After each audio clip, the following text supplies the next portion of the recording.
जननीं शारदां देवीं रामकृष्णं जगद्गुरुं पादपद्मे तयोः स्थित्वा प्रणमामि मुहुर्मुहुः।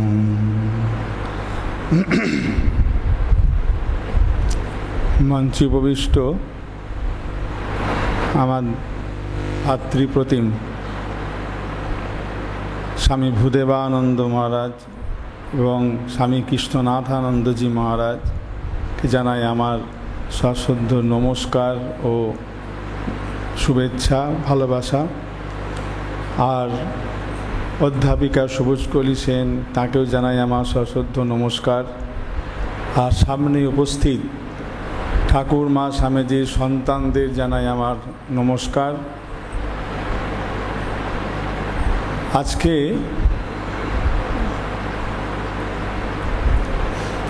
এই ভক্ত সম্মেলনে আসতে পেরে আমারও খুব ভালো লাগছে।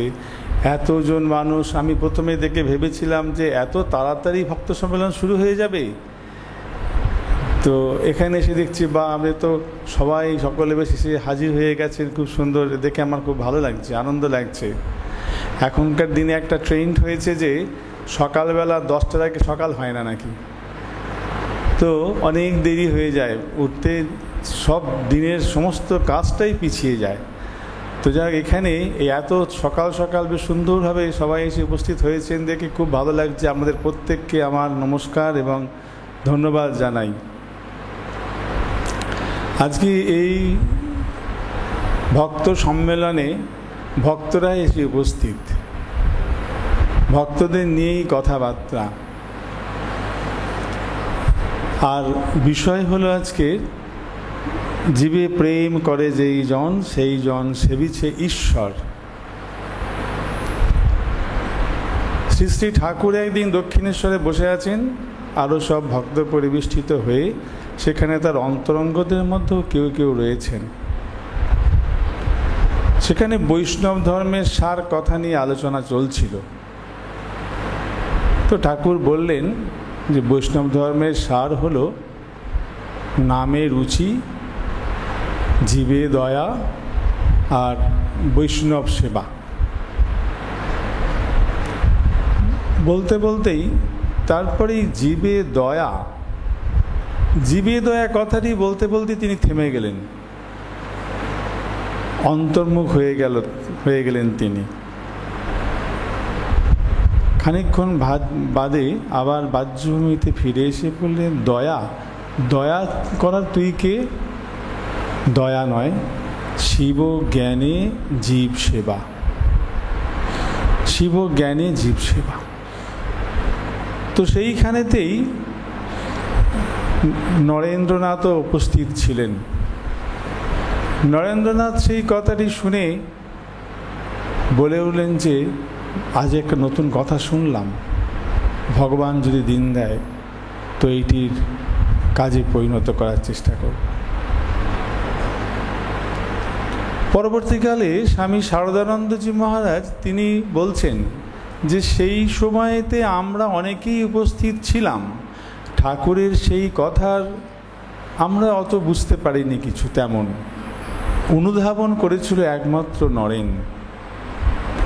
তো নরেন সেই সময়ে ঠাকুরের এই কথার অনুধাবন করতে পেরেছিলেন, কিন্তু কি অনুধাবন করতে পেরেছিলেন, কি হলো তাতে? আমরা পরবর্তীকালেও দেখতে পাই ঠাকুর যখন বলছেন অনেককেই, আরও অনেকবার এই কথা ঠাকুর উচ্চারণ করেছেন যে আমাদের চৈতন্যের ভাব, অর্থাৎ জীবে দয়া, বৈষ্ণব সেবন, নামে রুচি, আরও 3বার প্রায় কথা মিতেতে রয়েছে এই কথা। সব ক্ষেত্রেই তিনি যে এরকম ভাব বলেছেন তা নয়। আবার দয়া যে তিনি একেবারেই চাইছেন না বা দয়া চলবে না এমনও সব জায়গায় তেমন বলা নেই। বলছেন যে দয়া যার নেই সে তো মানুষই নয়। আবার বলছেন ঈশ্বরচন্দ্রের দয়া, এইটি দয়া অনেক ক্ষেত্রে তিনি পজিটিভ দিক দেখিয়েছেন, বলেছেন। আবার বলছেন যে দয়ার জন্যই শরীর ধারণ, এই অবতার পুরুষেরা আসেন, তারা নিজেরা ওই দয়ার জন্যই তারা এই জগতে কাজ করবেন বলেই তারা নিজের মনটাকে নিচে নামিয়ে রাখেন, এইসব বলছেন। অনেক জায়গায় দয়ার কথা বলেছেন। আবার বলছেন যে মায়ার থেকে দয়া বড়। যখন নিজের আত্মীয় পরিজনের প্রতি ভালোবাসা, সেটা হলো মায়া। সকলের প্রতি ভালোবাসা, সেটা হলো দয়া। তো এইভাবে দয়ারও তিনি অনেক জায়গায় বলেছেন যে দয়াও এটা অনেক উচ্চ স্তরের। বিদ্যাসাগরকে বলছেন যে তোমার এই দয়া আছে বলেই তো আমরা তোমাকে দেখতে এসেছি। বিশেষ শক্তি দিয়েছে, ভগবানের বিশেষ শক্তি আছে এর মধ্যে। তার মানে দয়ার কদর যে তিনি করতেন না তা বলছেন না। এইখানে ওইখানে ওই জায়গায় তিনি বলছেন যে দয়া করার তুই কে? দয়া করতে পারেন এক ঈশ্বর। আর আমরা যখন অবতার পুরুষদের দয়ার কথা বলছি, সে তো ঈশ্বরই আসছেন। তিনি এসেই আমাদের প্রতি কৃপা পরবশ হয়ে তিনি আসছেন, অবতীর্ণ হচ্ছেন এবং আমাদেরকে দয়া করে এই পথে এগিয়ে নিয়ে যাবার জন্য যা যা করার তিনি বলছেন, দেখিয়ে দিচ্ছেন বা করছেন। তো এখানে আমরা কি লোককে দয়া করতে পারি? দয়া মানে কি? আমি যখন অন্যকে দয়া করছি, অর্থাৎ তিনি আমার থেকে ছোট, আমি তাকে দয়া করে কিছু দিলাম, সে দয়ার পাত্র, এই দয়া ঠাকুর বলছেন না, এই দয়া নয়। এই দয়া করার আমি কে? একমাত্র দয়া করতে পারেন ঈশ্বর। আমরা কাউকে দয়া করতেই পারি না। তো স্বামীজি কি করলেন এরপর? ঠাকুরের তো এই কথা হলো। স্বামীজি দেখা যায় এরপরে তার বিশেষ কিছু আমরা পাচ্ছি না। তারপর তো সব এদিক ওদিক হলো, ঠাকুরের শরীর চলে গেল, তিনি আমেরিকায় গেলেন। যখন ফিরে এলেন, তারপর পাম্বান থেকে রামেশ্বরে এলেন। রামেশ্বরে এসে রামেশ্বর মন্দিরে শিবকে পূজা দিলেন, মন্দিরে গেলেন, দর্শন করলেন। এরপর ওরা বলেন যে স্বামীজি এখানে একটু আপনাদের ভক্তদের উদ্দেশ্যে কিছু বলতে হবে। ভক্তদের মানে তখন জনসমাবেশ একটা ছিল, স্বামীজি প্রথম আমেরিকা থেকে আসছেন, তো এসেছেন। তো স্বামীজি সেখানেই তখন বললেন যে ধর্ম কেবলমাত্র এই গেলাম আর আচার বিচার বিভিন্ন রকমের পুজো করলাম, এ করলাম, হয়ে গেল, শেষ, এতেই নয়। ধর্ম হলো মনের পবিত্রতা, শুদ্ধতা, এতে ধর্ম। সেবা, যখন শিবকে আমরা সেবা করছি, দেখা যায় যে অনেক ক্ষেত্রেই শিবের মাথায় জল ঢাললাম, ফুল টুল বেলপাতা দিলাম, সব কিছু করলাম, আমার দিনের মধ্যে কাজ শেষ, ব্যাস ভগবানের পুজো করা হয়ে গেছে, আমার জীবনের সারা দিনটার কাজ শেষ হয়ে গেল। আর বেরিয়ে এসে অন্যজন, সে হয়তো একটুখানি সামনে দাঁড়িয়েছে বা কোনোরকমভাবে একটু হয়ে পড়েছে, তখন তাকে গালিগালাজ দিতে শুরু করলাম। শিব এতে তুষ্ট হন না। তিনি ওই বক্তৃতাতে একটা গল্প বলেছিলেন। সেখানে বলছেন যে একজন ধনী ব্যক্তি, তার একটা বড় বাগান ছিল। সেই বাগানে দুটো মালি ছিল। তো তার মধ্যে একটি মালি, যখনই ওই বাগানের মালিক তিনি যখনই আসতেন, আসার পরই সঙ্গে সঙ্গে তার সামনে যে আহা আপনি এসছেন, কি ভালো কি ভালো, আপনার খুব সুন্দর দেখতে লাগছে, অমুক তমুক, তার রূপ আর গুণের ব্যাখ্যায়, আহা আপনি আছেন বলে এইসব কত কি হচ্ছে ইত্যাদি করে খুব রূপ আর গুণের ব্যাখ্যাতেই মত্ত হয়ে থাকতো, তার সামনে এসে বলতো। কিন্তু বাগানের কাজের দিক থেকে সে অষ্টরম্ভা, ফাঁকিবাজ, অলস, চুপচাপ বসে গল্প করে কাটাতো। আর যখনই বাগানের মালিক আসছেন, তখন তার সামনে তার রূপ গুণের খুব ইয়ে করছেন, কীর্তন করছেন। আরেকজন মালি ছিল, সে সারাদিন কাজের মধ্যেই আছে, সেই জিনিসপত্র, সেই বাগানের চাষবাস করে সেই ফল যা তৈরি হয় সেগুলোকে নিয়ে বাড়িতে দিয়ে আসা, বা প্রত্যেকটি ক্ষেত্রে যেমন যেমন যেমন যেমন যা তার আছে সব, সারাদিন সে কাজের মধ্যেই ব্যস্ত। কখন বাবু আসছে, কখন বাবু যাচ্ছে, হয়তো সেদিকে তার অত খেয়ালই থাকে না। এখন এই যে ধনী ব্যক্তিটি যে মালিক, এই দুটি মালির মধ্যে কে তার প্রিয় হবে? যদি সেখানে আমরা হতাম, আমাদের মধ্যে কেউ যদি ওই বাগানের মালিক হতাম, তাহলে আমাদের কাছে কে প্রিয় হতো? নিশ্চয়ই যে সবসময় আমি গেলেই খালি রূপগুণ ব্যাখ্যা করে হাততালি দিয়ে নাচানাচি করছে আর করছে, সে কি প্রিয় হবে? হবে না। যে সারাদিন কাজে ব্যস্ত আছে সেই তো প্রিয় হবে। ঠিক সেই রকম ভাব আমরা ভগবানের কাছে গিয়ে হে মহাদেব, তাকে অনেক মন্ত্রতন্ত্র বলে ত্র্যম্বকং যজামহে সুগন্ধি পুষ্টিবর্ধনম করছি, আর জল দিচ্ছি, তার করছি, আর তারই সন্তানদেরকে গালিগালাজ করছি বা তাদের কষ্ট দিয়ে বেড়াচ্ছি, তাহলে কি ভগবান আমার প্রতি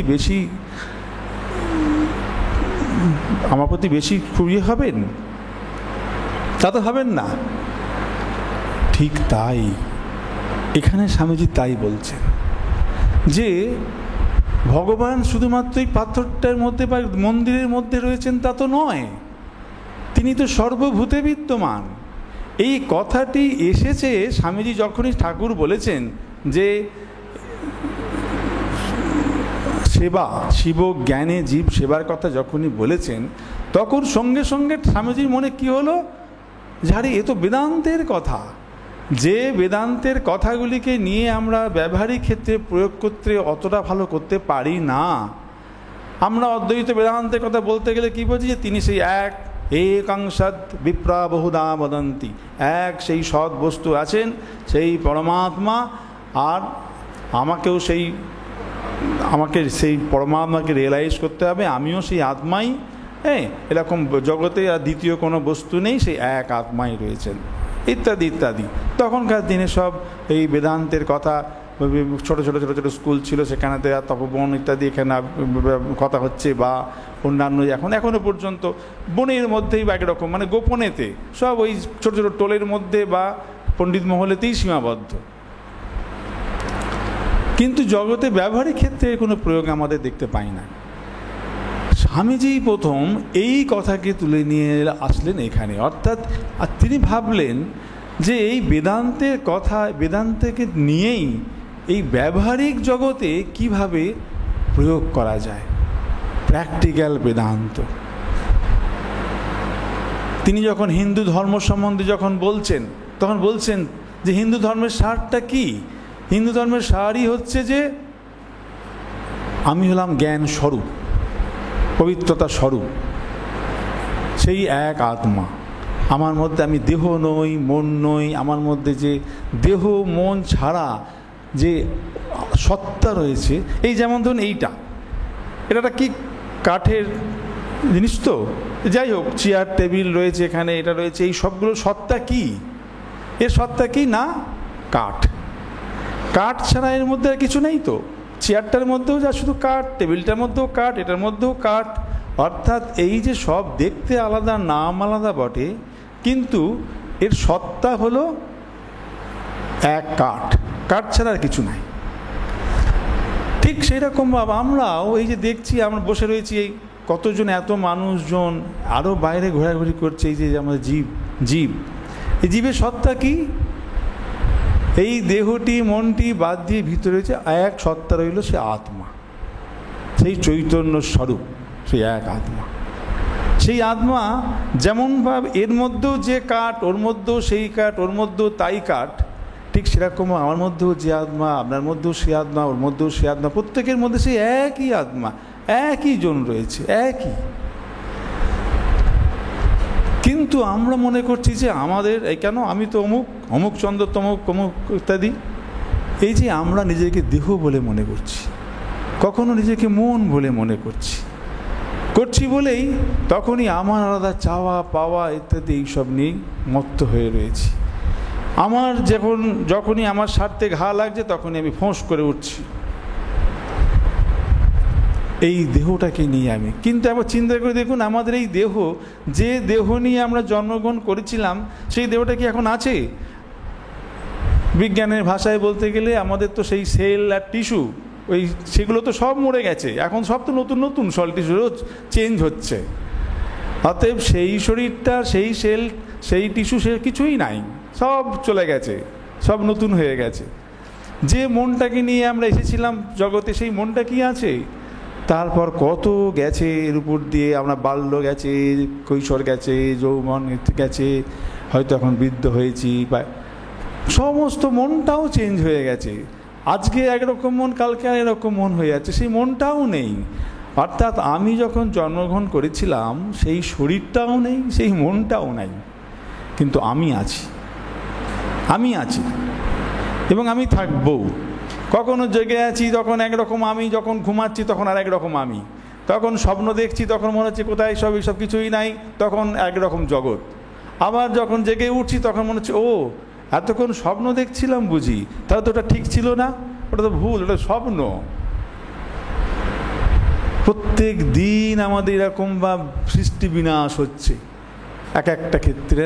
শরীরটার মধ্যেও প্রত্যেকটা ইউনিটের তাই হচ্ছে, মনেরও তাই এরকম বা সৃষ্টি বিনাশ চলছে, চেঞ্জ হচ্ছে। কিন্তু আমি, এর মধ্যে যে আমি ঘুমাচ্ছি, আমি স্বপ্ন দেখছি, আমি এই কৈশোরে ছিলাম, আমি ওই আমার ওই অবস্থা হয়েছিল, অমুক হবে, এই সমস্ত কিছুর মধ্যে আমি আছি। এই আমিটা হলো সেই চৈতন্য স্বরূপ। তো সেই আমিটা প্রত্যেকের মধ্যেই আমি রয়েছে, আর প্রত্যেকের সে আমি একই বস্তু, কিন্তু আমাদের প্রত্যেকের মধ্যে আলাদা আলাদা কাভারিং রয়েছে, আমরা আলাদা নিজেদেরকে এরকম মনে করছি। তো এই হলো, অর্থাৎ সেই আমিটা কি না, আমাদের মুনি ঋষিরা সেই আমিটাকে রিয়েলাইজ করেছেন, করে বলছেন যে শোনো হে অমৃতের পুত্রগণ, তোমরা অমৃতের পুত্র। শৃণ্বন্ত বিশ্বে অমৃতস্য পুত্রাহা আজ ধামানি দিব্যানি তস্তুজ। আমি সেই তাকে দেখেছি, তাকে জেনেছি। সে কে না, তিনি হচ্ছেন এই পুরুষং মহান্তম। তাকে জানতে গেলে বিদ্যা ছাড়া কোনো উপায় নেই। আর সে তুমি। সে কে না, সে তুমি। তোমার মধ্যেই তিনি রয়েছেন, আমাদের মধ্যেই যে রয়েছে দেবতা, আমাদের মধ্যেই যে সেই ব্রহ্ম রয়েছে, সেই আত্মা রয়েছে, সে তিনিই। তাকেই আমরা চাইছি, কিন্তু পাচ্ছি না, ভেতরে ঢুকতে পারছি না বলে বাইরে তাকে দিয়ে চেষ্টা করছি।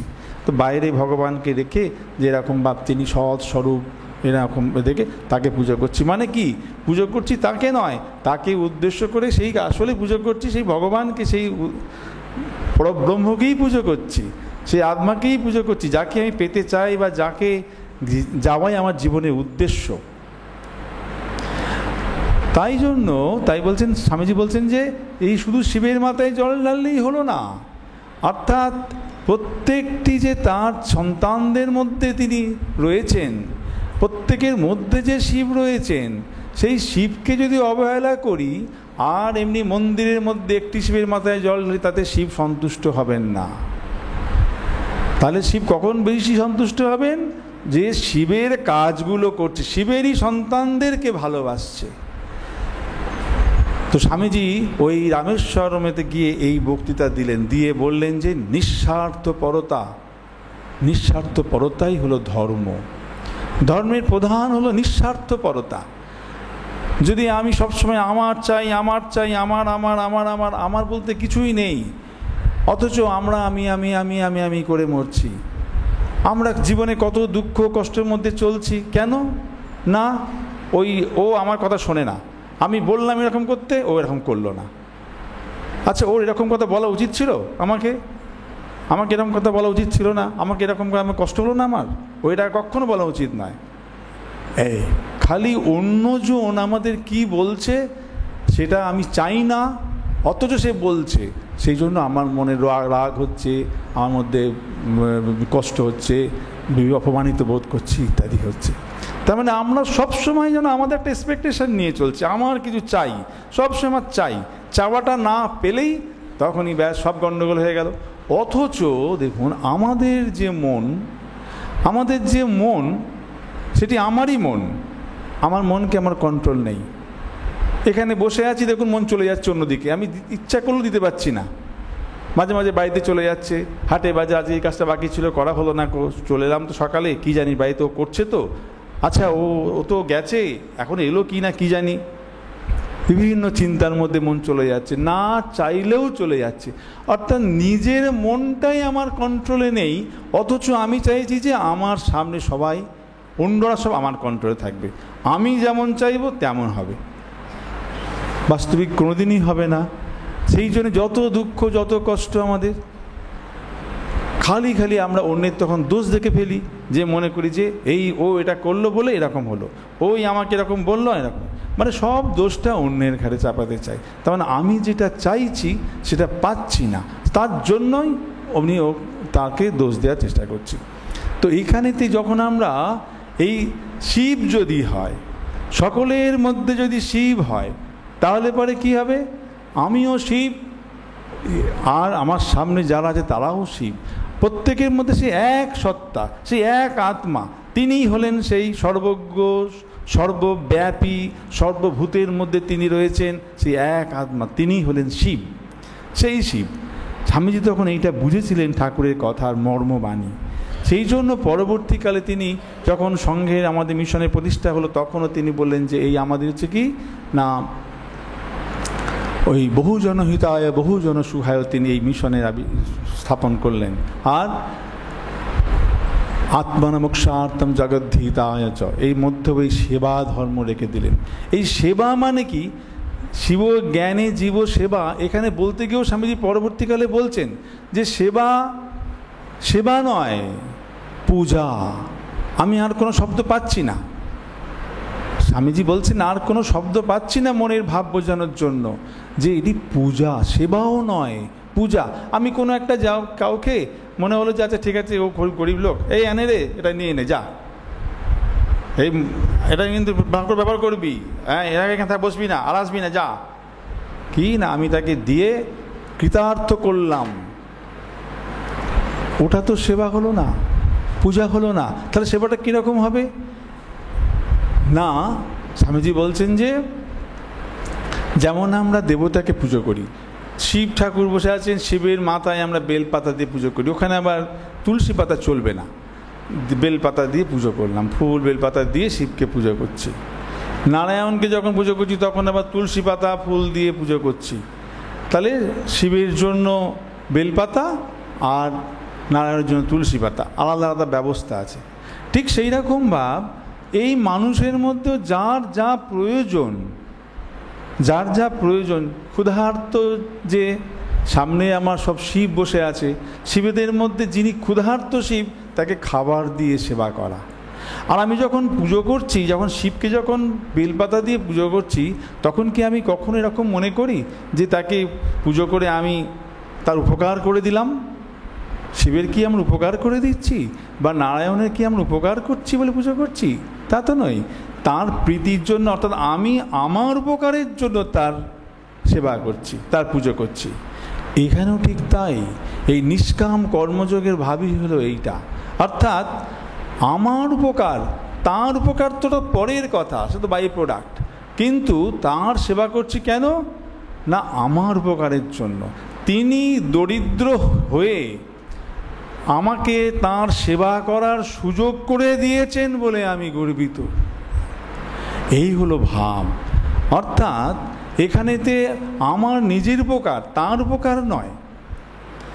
কাউকে আমি দিয়ে কিছু দিলাম বলে তার একবারে বিরাট কিছু করে দিলাম তা নয়, তার যার যার যেটুকু দরকার সেটুকু আপনিই হবে। আমি হয়তো ভাবছি যে একটা চোখে দেখতে পায় না একজন কোনো ব্যক্তি রাস্তা পার হচ্ছে, রাস্তা পার হওয়ার সময় ভাবছি যে এই ওকে রাস্তা থেকে পার করে দিতে হবে, তা নাহলে পরে তা ধুর ও থাক, ও ঠিক চলে যাবে, আমি চলে গেলাম। দেখা যাবে যে আমি চলে গেলাম, হয়তো অন্য একজন এসে ঠিক তাকে ধরে আস্তে আস্তে আস্তে রাস্তা পার করে দিল। অর্থাৎ ওই কাজটা কেউ না কেউ এসে করবেই। আমি যদি করতে পারি আমি ধন্য হয়ে যাব, আমি করলাম মানে আমি ধন্য হয়ে গেলাম, আমি তার একটু ভগবানের সেবা করলাম, এই মানুষরূপী ভগবানের একটু সেবা করলাম, ভগবানের সন্তানেরই একটু সেবা করলাম, যে যেভাবে নিতে পারবে। তো এই শিব জ্ঞানে জীব সেবা, এই যে স্বামীজি বলছেন জীবে প্রেম করে যেই জন সেই জন সেবেছে ঈশ্বর, এই যে ভালোবাসা, এটা আমি কেন তার সেবা করতে যাব, কেন একটা মানুষকে সেবা করতে যাব, কেন না ভালোবাসা, প্রেম। কিসের প্রতি প্রেম? ওই মানুষটার প্রতি ভালোবাসা শুধু? ওই শরীরটার প্রতি, মনের প্রতি না? তাহলে ওর ভিতরেতে সেই শিবই আছেন বলে। এই অর্থাৎ প্রত্যেকটি প্রথম কথাই হলো শিবজ্ঞানে জীব সেবা এতে বলতে গিয়েই যে প্রত্যেকের মধ্যে সেই শিবই রয়েছেন। আমার মধ্যে যে শিব আর এই প্রত্যেকের মধ্যে সেই শিব। প্রথমেই আমি ঘোষণা করছি যে ওহে জীব, তুমি জীব নও, জীব মাত্র নও, তুমি শিব। অর্থাৎ প্রত্যেকের মধ্যে এই দেবত্বের ঘোষণা প্রথম। প্রত্যেকের মধ্যে সেই শিবই রয়েছে, আর আমার মধ্যেও সেই শিব। সেই শিবকে আমি পুজো করছি। শিব ছাড়া আর কিছু নাই জগৎ সংসারে, সব কেবলমাত্র শিবময় এই সংসার, শিবময় এই সংসার। তো সেই শিবময় সংসারের মধ্যেই আমি শিবের পুজো করছি, এই হলো ভাব। আর কেন পুজো করব না, আমাদের জীবনে উদ্দেশ্য হচ্ছে, ঠাকুর বলছেন ঈশ্বর লাভ। এখন ঈশ্বরকে লাভ করতে গেলে কি করে লাভ করব? হয় আমাকে তো যেতে হবে ভক্তি দ্বারা, ভক্তিযোগের দ্বারা যেতে হবে, বা জ্ঞান যোগের দ্বারা যেতে হবে, বা যোগের দ্বারা যেতে হবে। তো স্বামীজি বলছেন যে এই যুগের পক্ষে নিষ্কাম কর্মযোগ হলো সবথেকে সোজা, এবং এইটাই এই যুগের জন্য। সেই জন্য স্বামীজি এই নিষ্কাম কর্মযোগের কথা বলেছেন। এর আবার কত সুন্দর, কত ব্যাপক। যদি কেউ এমন বলে যে আমার ঈশ্বরে বিশ্বাস নাই, আমি ওইসব ওই ঈশ্বর জ্ঞানকে পুজো করতে হবে, লোকে দিতে হবে, আমি করতে পারবো না, ঈশ্বর টিশ্বরে আমার কোনো ইয়ে নেই, বিশ্বাসই নাই, বেশ দরকার নেই। ঈশ্বর বিশ্বাস যদি কারো নাও থাকে, তবুও সে এই কেবলমাত্র নিষ্কাম কর্মযোগের দ্বারা সে নিজেকে জানতে পারবে। যেমন স্বামীজি বলছেন, যে উদাহরণ দিচ্ছেন স্বামীজি, যে আমাদের ভগবান বুদ্ধ হচ্ছে নিষ্কাম কর্মযোগের একটা জ্বলন্ত উদাহরণ। তিনি তো ঈশ্বর কথা বলছেন না, তিনি কেবলমাত্র সেবা করে যাচ্ছেন। তিনি বলছেন তার একটা জীবজন্তু ক্ষেত্রেও, পাখি মরে তাকে কেউ তীর মারলো, তারপর তার সঙ্গে সঙ্গে তার শুশ্রূষা করতে লেগে গেলেন, সঙ্গে সঙ্গে তার শুশ্রূষা করছেন, তাকে নিয়ে করছেন, মানে কি প্রত্যেকের, তার ভগবান কিছু না, অর্থাৎ তাঁর সেবা, জীবের সেবা করেছেন। এইভাবে যদি নিষ্কাম, সে নিজে কিচ্ছু চান না, তা ভগবান বুদ্ধ হচ্ছে একটা বড় উদাহরণ, স্বামীজি বলছেন। তো এইভাবে যদি নিষ্কাম কর্মযোগের দিকে যাই, তাহলে আবার কি আমাদের মনে একটা প্রশ্ন আসতে পারে, ঠাকুর তো বলছেন যে কর্ম নয়, এই যুগের পক্ষে কর্ম নয়, ভক্তিই প্রধান, ভক্তি হলো শ্রেষ্ঠ। আবার স্বামীজি বলছেন যে এই নিষ্কাম কর্মযোগের দ্বারাই তাকে লাভ করা যাবে, এটাই সব থেকে সহজ বা ইত্যাদি। তাহলে ব্যাপারটা ঠিক উল্টোপাল্টা হয়ে গেল, কনফ্লিক্ট হয়ে গেল, দুজনের দুরকম কথা হয়ে গেল। এখানে দেখতে হবে, ঠাকুর যখন বলছেন যে কর্ম নয়, কর্মযোগ নয়, কর্ম নয়, এখানে কর্ম নয় মানে কি কর্ম কথা বলছেন না? দান, দয়া, ব্রত ইত্যাদি এইসব কর্ম, এই কর্ম দ্বারা চলবে না। একজন বলল যে এই আমি এরকম ঠিক করেছি, এত পুরস্চরণ করবো, অমুক অমুক ইত্যাদি ইত্যাদি। তো ঠাকুর সেখানে খুব তাকে ইয়ে দিচ্ছেন না, সাই দিচ্ছেন না তাতে। তো এই ধরনের কর্ম, অর্থাৎ আগেকার দিনে ছিল যাগ যজ্ঞাদি কর্মের কথা, সেই যাগ যজ্ঞাদি কর্ম এখনকার দিনে যেমন ধরুন আমার এত দান করতে হবে, এই এত সব অমুক, কেউ কেউ আছে এত 8 দিন ধরে তার চলছে বিভিন্ন যাগ যজ্ঞাদি, পুজো টুজো অমুক তমুক চলছে, এই সব হলো, এইগুলো একটা কর্ম। এই কর্ম নয়, তিনি বলছেন যে কলি যুগের পক্ষে মানুষের স্বল্প আয়ু আর অন্নগত প্রাণ, সেই জন্য ওই সব কর্ম নয়, ভক্তি হলো শ্রেষ্ঠ, ভক্তির পথে এগিয়ে যেতে হবে। আবার একটা জায়গায় বলা হচ্ছে, ভগবান যেমন গীতাতে বলছেন যে জ্ঞান যোগ হলো শ্রেষ্ঠ, অর্থাৎ তিনি সেই এক আত্মাই, সেই পরমাত্মাই, সেই পরব্রহ্মই আছেন ইত্যাদি। এটা এখন যখন কর্মের কথা স্বামীজি বলছেন, এর সবগুলোকে সঙ্গে মিশিয়ে রয়েছে। শুধু নিষ্কাম কর্মের মধ্যেই, যেমন আমি যখন তাকে একজন মানুষকে যখন সেবা করতে যাচ্ছি, কি বলবে না, ভগবানের বুদ্ধিতে পুজো করছি, ভগবানের বুদ্ধিতে তাকে সেবা করতে যাচ্ছি। ওহে তুমি জীব নও, তুমি শিব, তোমার মধ্যে আমি ভগবানকে দেখছি, সেই জন্য তোমাকে আমি সেবা করছি। তার মানে নিজেকে সেখানে ভক্তিরই রয়েছে, অর্থাৎ ভক্তির ভাবই রয়েছে, ভক্তির ভাব নেই সেবা চলছে। আবার জ্ঞান অর্থাৎ সকলের মধ্যে সেই শিব, সেই এক আত্মা তিনি, এখানে সেই জ্ঞানের কথাও রয়েছে।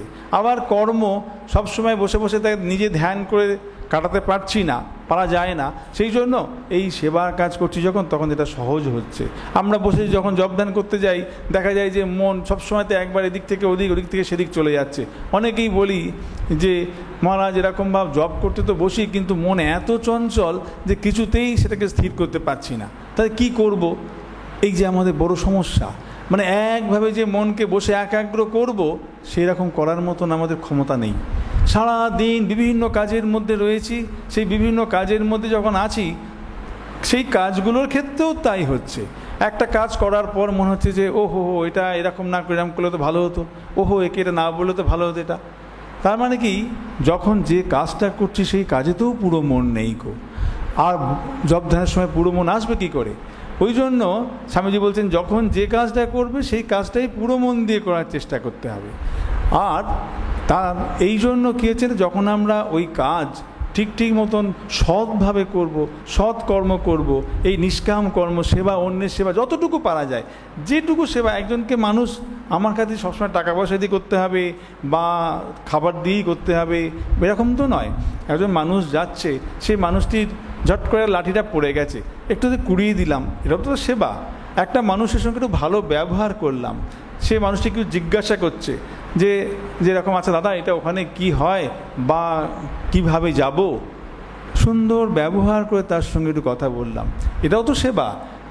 আমরা যখন কি হয় অনেক ক্ষেত্রেই করে ফেলি কি, যে কেউ যখন কোনো ব্যবহার, আমাদের ব্যবহারটা এমন রূঢ় হয়ে যায় মাঝে মাঝে, কেউ কিছু বললো, ওই দেখে দিদিকে যান, ওই, তার মানে কি, তাকে আমি ভগবান বলে ভাবছি না, তো ভগবানের সন্তান বলে তো ভাবছি না।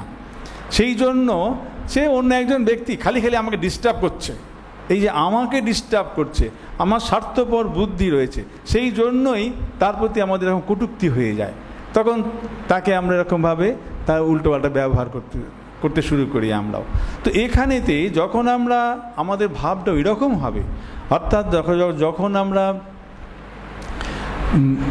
ভেতর থেকে আমাদের ভালোবাসা আসবে, এই কারণে যে কি না, ওর মধ্যেও সেই তিনিই রয়েছেন, এই জন্য যে ভালোবাসা, আত্মিক বুদ্ধি, নিজের আমার আত্মা আমার মধ্যে যা আছে ওর মধ্যেও তাই আছে, এই ভাব যখন আসবে, তখন আর তার সঙ্গে এরকম খারাপ ব্যবহার করতে পারবো না, তখন আর খারাপ ব্যবহার করতে পারবো না। স্বামীজি এক জায়গায় বলছেন যে আমরা যা কিছু পাই, সুখ দুঃখ ইত্যাদি সব আমরা অর্জন করি, আসলে আমরাই আমাদের কর্মফলের দ্বারা সেগুলিকে অর্জন করেছি। আমি একজনকে খারাপ ব্যবহার করলাম, তো আমাকেও সেই ব্যবহার আমার কাছে ফিরে আসবে, ওটা আমাকে পেতে হবে। হয়তো সে তার কাছ থেকে না পেতে পারি, অন্যজনের কাছ থেকে পাবো, সেই সময়ে বা কিছুদিনে ওই সময়ের মধ্যে না হতে পারে, পরে হতে পারে, কিন্তু সেটা পেতেই হবে, এছাড়া কোনো উপায় নাই। একটা কর্ম যদি আমরা করি, সেই কর্মের ফল আমাদেরকে পেতেই হবে, আসবেই। অর্থাৎ আমি একজনকে যদি কষ্ট দিই, মানসিক কষ্টই হোক বা দৈহিক কষ্টই হোক বা যেভাবেই হোক, তাহলে তার রিটার্ন আসবেই আমার কাছে, সেটা আমাকে ভোগ করতেই হবে। আর সেগুলোই আমরা পাই, আর সেগুলো পাই যখন, তখন সেটা না বুঝে যার কাছ থেকে পেলাম তাকে দোষারোপ করি, করে আবার একটা খারাপ কর্ম করে ফেলি, সেই কর্মের আবার ফল আসতে থাকে। সেই জন্য আমরা ক্রমাগত এইরকমভাবে ভুগতে থাকি, এত কষ্ট দুঃখ কষ্টের মধ্যে আমরা চলতে থাকি।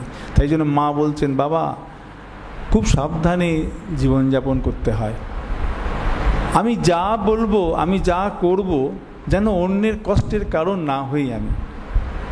তো সুতরাং আমরা যদি এখন কাউকে এইরকম ভাব, আমাদের মধ্যে যদি ভাব আসে, ভালোবাসা থাকে, যদি তার মধ্যেই ঈশ্বর জ্ঞানে যদি পূজা করতে পারি, তাকে পূজা মানে এই রকমভাবে সেবা, তাকে তো ফুল চন্দন দিয়ে তোকে বলছে না কেউ যে তাকে তুমি সকলের মধ্যে সেই ভগবান আছে অতএব এক একজনকে বসাও, বসে ফুল চন্দন বেলপাতা দিয়ে নৈবেদ্য দিয়ে পুজো করো, তা বলছে না। তার যেটুকু দরকার, তার যেমন দরকার সেই অনুযায়ী সেবা। ভেতরে ভালোবাসাটা কোথায় থাকবে? বাইরে না, ভিতরে। তার প্রতি আমাদের প্রত্যেকের প্রতি ভালোবাসা। কেমন ভালোবাসা? না আমার যে স্বরূপ, আমার যে সত্তা, ওরও তাই সত্তা, ওর মধ্যেও সেই এক, সেই ঈশ্বরই রয়েছেন। অতএব সেই ঈশ্বরকে ভালোবাসা।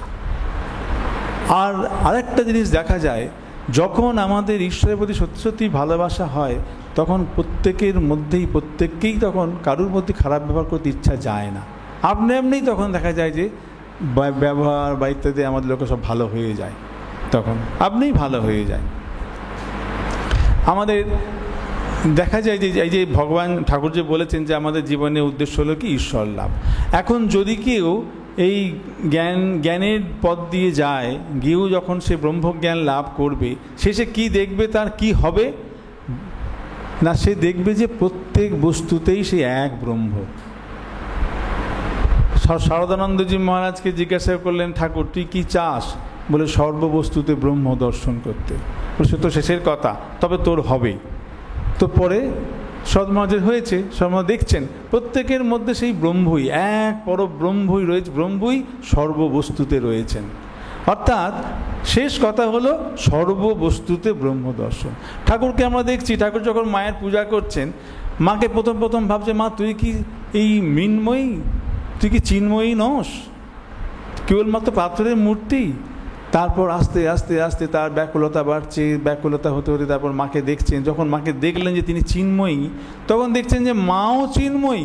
পরে দেখছেন যে সমস্ত কিছুই চিন্ময়, কোষাকুষি, ঘর চৌকাঠ সব চিন্ময়, সমস্ত কিছু, আর কিছুই চিন্ময় ছাড়া কিছুই দেখতে পাচ্ছেন না তিনি, সর্ববস্তুই সেই চিন্ময় দেখতে পাচ্ছেন। আবার দেখুন, যখন কেউ ধ্রুব, আমরা দেখতে পাই না, ধ্রুব যখন তপস্যা করতে করতে বলে দিই যে সর্ববস্তু তিনিই আছেন, কে কোন রূপে আসবেন বলা যাবে না। বাঘ আসছে, ও তুমি কি সেই নারায়ণ? তুমি নিশ্চয়ই সেই নারায়ণ। প্রত্যেকের মধ্যে, হাতি আসে তাকেও নারায়ণ দেখছে, প্রত্যেকের মধ্যে নারায়ণ দেখছে। যখন সাধক এই সাধনার শেষ পর্যায়ে গিয়ে পৌঁছায়, তখন সে দেখে যে ভগবান তার ইষ্ট, প্রত্যেকের মধ্যে, প্রত্যেক বস্তুতে সে তিনিই রয়েছেন। তাই জন্যই রামের কাছে প্রার্থনা করছে, বলছে যে হে রাম, আমাকে এমন বর দাও যেন সমস্ত মানুষ, পুরুষদের মধ্যে যেন তোমাকে দেখি, সমস্ত স্ত্রীর মধ্যে যেন সীতাকে দেখি। এই যে তার মানে শেষ সাধকের শেষ চরম সীমায় যখন গিয়ে পৌঁছাচ্ছেন, তখন সে দেখছেন যে সর্ববস্তুতেই তার ইষ্ট, সর্ববস্তুতেই ইষ্ট। অর্থাৎ আমাদের যেমন ভগবান লাভ জীবনের উদ্দেশ্য যদি হয়, অর্থাৎ ভগবান লাভ হলে কী হবে, সর্ববস্তুতে ভগবানকেই সে দেখবে, সব কিছুর মধ্যে ভগবানকেই দেখবে। তার কারণে একই আছেন, দুই তো নেই, আসল কথাটাই হলো এক আছেন। তখন প্রত্যেকের মধ্যে সেই এককেই দেখতে পাওয়া যাবে, অর্থাৎ সেই ভগবান, এক ভগবানই রয়েছেন সকলের মধ্যে। তো এই নিষ্কাম কর্ম করার সময় কি করছি আমরা, ওইটাকেই আরোপ করে করছি, অর্থাৎ প্রত্যেকের মধ্যেই ভগবান আছেন, এটাকে আগে থেকেই ধরে নিয়ে করছি। এই করতে করতে করতে করতে আমাদের ওইটি জাগবে। এই নিষ্কাম কর্ম করতে করতে মন চিত্ত শুদ্ধ হবে। শুদ্ধ হবে মানে কি হবে না, তখন আর আমার মধ্যে আমার কিছু চাওয়া পাওয়ার ব্যাপার থাকবে না, শুধুমাত্র সেবা করেই আনন্দ। দেখুন, এর একটা ঘটনা আমরা জানি, ওই যে স্বামীজি যখন বিদেশে ছিলেন, রকেফেলার এসে স্বামীজিকে বলছেন যে স্বামীজি, আমি মনে শান্তি পাচ্ছি না, আমার প্রচুর টাকা পয়সা সম্পত্তির কোনো শেষ নাই, কিন্তু মনে শান্তি নেই। স্বামীজি বললেন যে এই এদের মধ্যে তুমি সম্পত্তি বিলিয়ে দাও, এদেরকে ধরে তুমি সেবা কর। তো ওই সেবা করার পর তার মনে আনন্দ, হ্যাঁ স্বামীজি আমি সত্যি আনন্দ পাচ্ছি। বহু ক্ষেত্রে আমরা দেখতে পাই, আমাদের দেখবেন সারা জীবনের এই সকাল থেকে বিকেল পর্যন্ত বিভিন্ন রুটিন ওয়াইজ চলছে বটে, অনেক কাজ করে যাচ্ছি, অনেক এটা সেটা অমুক তমুক সব, এই ঠাকুরকে পুজো করছি, রোজ ফুল বেলপাতা দিচ্ছি, একটু করে করে নকুল দানা দিয়ে সকালবেলা সন্ধ্যেবেলা একটু করে বসছি, সব কিছু করছি, আশ্রমে যাচ্ছি, কিন্তু ঠিক শান্তি পাচ্ছি না, মনের মধ্যে যেন ঠিক শান্তি নাই। কেন শান্তি নাই না, এর কারণ হচ্ছে ঠিক যেটি করতে চাই, যেটি করা আমার পক্ষে দরকার, ঠিক সেইটি হচ্ছে না। ভগবানের নাম করতে যাচ্ছি, মন চঞ্চল, বসছে না, ঠিক মতন করতে পারছি না। মন্দিরে আশ্রমে যাচ্ছি বটে, কিন্তু মনের মধ্যে আশ্রম নেই, আমি আশ্রমে যাচ্ছি শরীরটাকে নিয়ে আশ্রমে যাচ্ছি বটে, কিন্তু মনের মধ্যে আশ্রম তো নেই। মনের মধ্যে তো অনেক হাট বাজার ঢুকে আছে। সাধুদের কথা শুনছি, সাধু সঙ্গ করছি, প্রশ্ন করছি, সেখানেও করছি বটে, খানিকক্ষণ হলো, তারপরে আবার যাকে তাই, আবার সে আগের মতন সব এসে গেল হাজির। এই অশান্তি। কিন্তু স্বামীজি বলছেন যে এই ধর্ম কি জন্য? শান্তি লাভের জন্যই তো ধর্ম। শান্তি লাভই হলো ধর্মের উদ্দেশ্য। শান্তি পেতে চাই আমরা, কিন্তু শান্তি পাচ্ছি না। এর জন্যই এত ঘোরাঘুরি, এত খোঁজাখুঁজি, কী করব, কী করা উচিত আমাদের বুঝতে পারছি না, আর যেন একটা এর মধ্যে পড়ে আছে। এই ক্ষেত্রে স্বামীজি বলছেন যে এখন এই অবস্থায় আমাদের এই নিষ্কাম সেবার, তবে হ্যাঁ, চাইলেই কি নিষ্কাম করতে পারবো? এত সহজে তো নয়। আমাদের অন্যান্য সমস্ত কিছুর মধ্যে আমার চাওয়া রয়ে গেছে, আমার এক্সপেকটেশান রয়ে গেছে। একজনের সঙ্গে কথা বলছি যখন, সেখানে তো আমি এক্সপেক্ট করছি যে সে আমার সঙ্গে ভালো ব্যবহার করবে। কারোর সঙ্গে কোনো কিছু দিচ্ছি, সেখানে একটা এক্সপেক্ট করছি, দিলাম, সে একটা থ্যাংক ইউ জানাবে অন্তত। আমি কোনো জায়গায় শুনছি, সেখানেও একটা এক্সপেক্ট করছি যে অন্তত আমি যেগুলো ভালোবাসি সেই ধরনের কথা বলবে।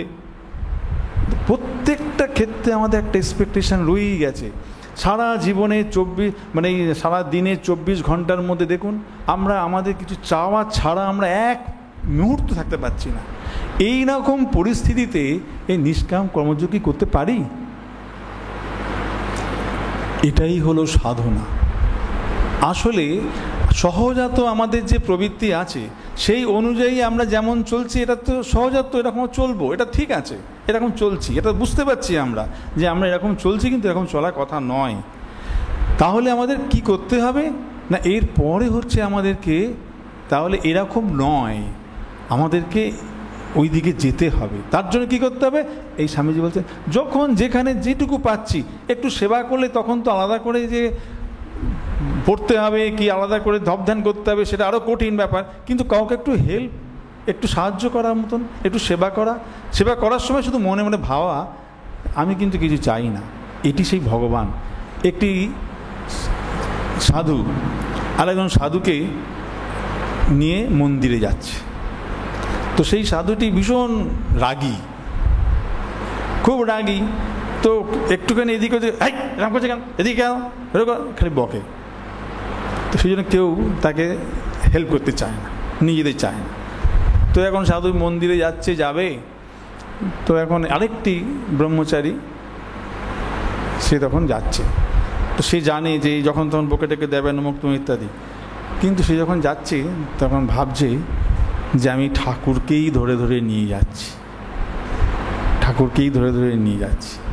তিনি যখন সে যাচ্ছে, তখন কি হলো, যেই ও ঠাকুর ভাবতে শুরু করলো যে এই সাধুটি মানে কি না, ঠাকুরকেই ধরে ধরে নিয়ে যাচ্ছি, ভাবটা যেই চেঞ্জ হয়ে গেল না, সাধুর কথাবার্তা ব্যবহারটাও চেঞ্জ হয়ে গেল। সেও কখনো ওকে অন্যরকম বলতেও পারছে না।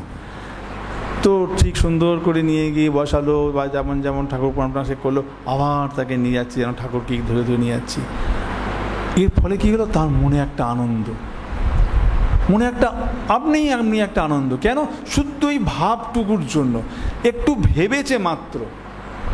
আরেকজন ব্রহ্মচারী, আরেকজন যে সে ওই বকবে বলে তার কাছেই ঘেঁষছে না, হয়ে গেছে না? তো এইখানে তার মানে ভাবই হলো প্রধান। অর্থাৎ আমরা যখন এই ভাবটি থাকবে, অর্থাৎ তাকে ঈশ্বর জ্ঞান করে যখন সেবা করব, এই ভাবটুকুতেই নিজের মধ্যে শান্তি আসবে। যেই মাত্র ভাববো যে এই সেই ভগবান, সেই ঈশ্বরের মধ্যে রয়েছে, সেই ঈশ্বরকেই আমি সেবা করছি, তিনি আমার সামনে এসে ভগবান রূপে এসেছেন, মানে এই মানুষ রূপে এসেছেন, তাকেই আমি একটু দিলাম তার নৈবেদ্য হিসেবে, তখনই নিজের মধ্যে শান্তি পাওয়া যাবে। অতএব আমরা যাতে সবাই এই স্বামীজির কথা ঠাকুরের কাছে প্রার্থনা করি, মায়ের কাছে প্রার্থনা করি যে এই ভাব নিয়ে যাতে এগিয়ে যেতে পারি এবং একটুখানি হলেও মনের শান্তি লাভ করতে পারি এই এর মধ্যে দিয়ে, এই প্রার্থনা করে আমরা শেষ করি। ওম শান্তি শান্তি শান্তি হরি ওম তৎসৎ। শ্রীরামকৃষ্ণার্পণমস্তু।